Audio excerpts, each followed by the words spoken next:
स्वागत छ साथीहरू। आज पनि फेरि तातो तातो भात अनि आज चाहिँ फेरि आलु अनि साग ग्रेभीवाला गरेर पकाएर ल्याएको।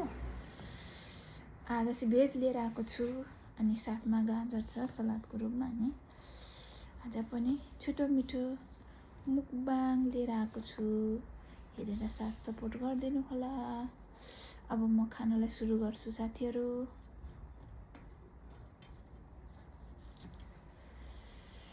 आज चाहिँ मैले कसरी खानु मन लाग्यो भने यो साग पहिला आलु उसिनेको अनि आलु उसिनेर फ्राई गरेर फेरि साग भुटेर हल्का ग्रेभी लाएर खानु मन लागेर चाहिँ त्यसरी लिएर आएको छु। ल साथीहरू सुरु गरे ल। यो डिस्टर्ब गर्ने हो कि क्या हो?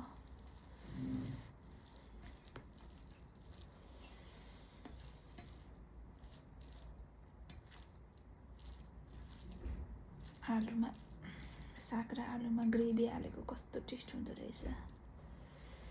ल खाएँ है साथीहरू।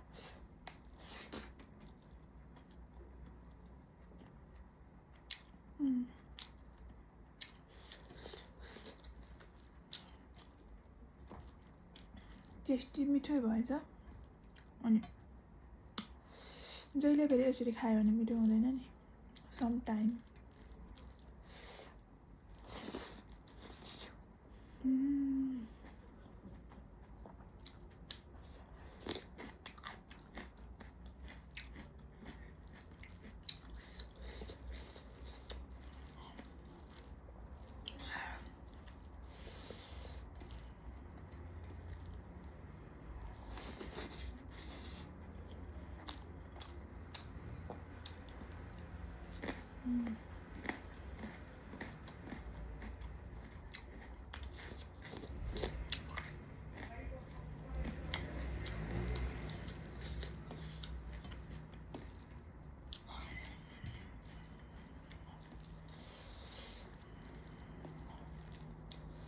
कस्तो छ साथीहरू। ल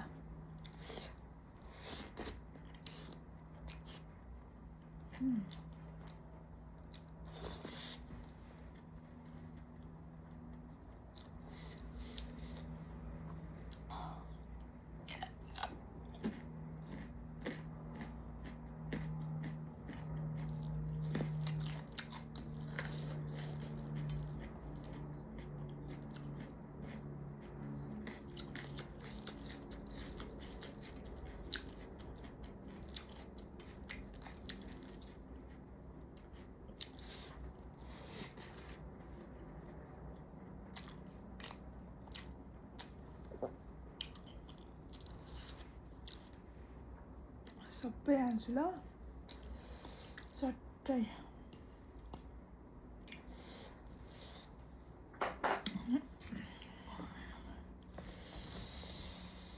च्याम्म मोल्ने मुस्ने साग आलु तातो तातो हालेर बाफ पनि उडिरहेछ तर हल्का मात्रै देखिन्छ। मलाई चाहिँ जाडोको टाइममा तातो तातै खान मन लाग्छ साथीहरू। आफ्नो बानी हुन्छ होइन। कसैलाई तातो मन नपर्न सक्छ। मलाई चाहिँ जाडोमा तातो तातो खाने हो।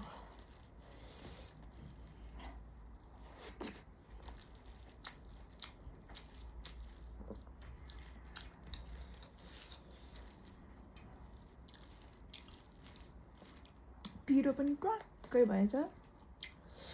हरियो खोर्सानी 3टा हालेको थिएँ।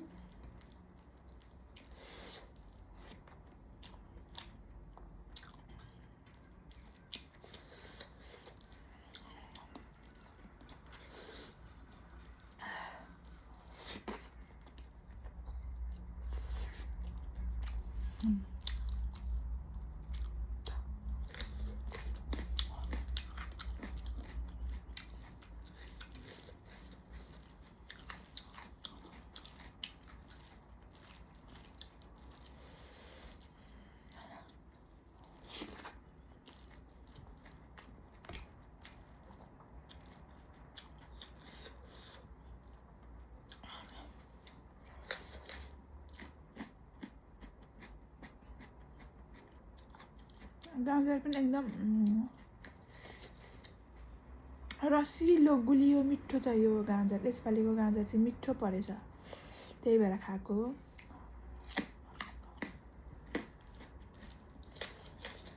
नत्र मलाई खानु मन पर्दैन गाजर।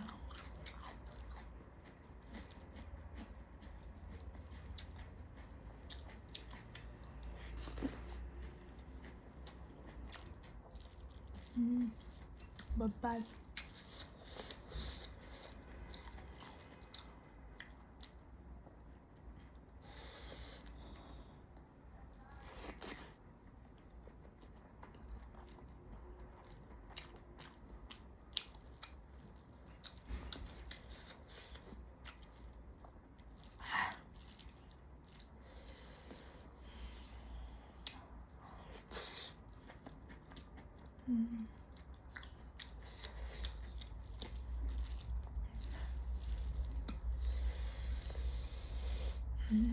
धेरै लामो समय पछाडि यसरी बनाएर खाएको मिठो भयो।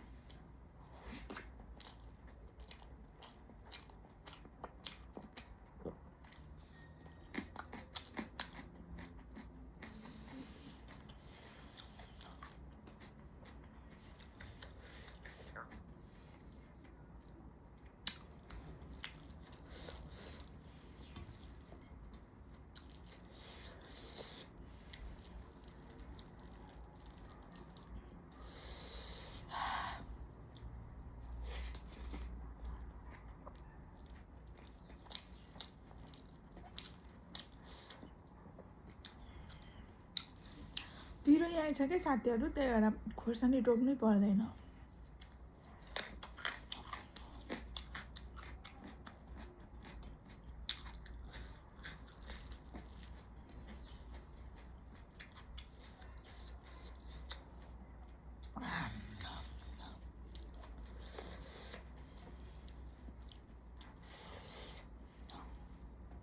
साक्ने छ है फेरि।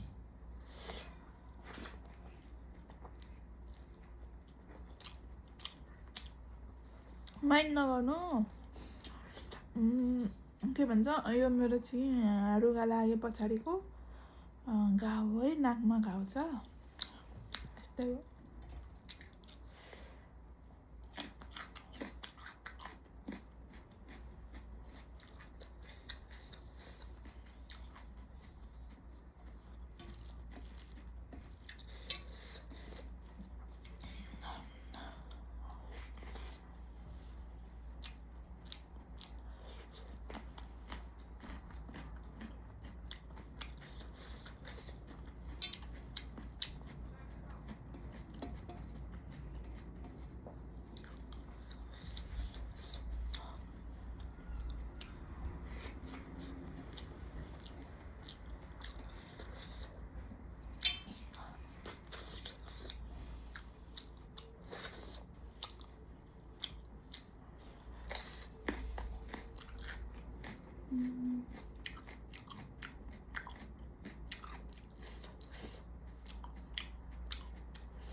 लास्टमा थाल चाट्नुको मजै बेग्लै छ।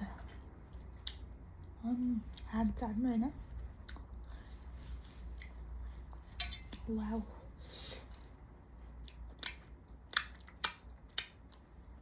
नेपाली पो हो नि त, चाटी चाटी खानुको मजा बेग्लै छ। ल चिलिक्कै पारेर आजको खाना पनि खाइसकेँ साथीहरू। हेरेर लाइक, कमेन्ट, सेयर, सब्सक्राइब गरिदिनु अनि सपोर्ट गरिदिनु साथीहरू। अर्को भिडियोमा भेटौँला।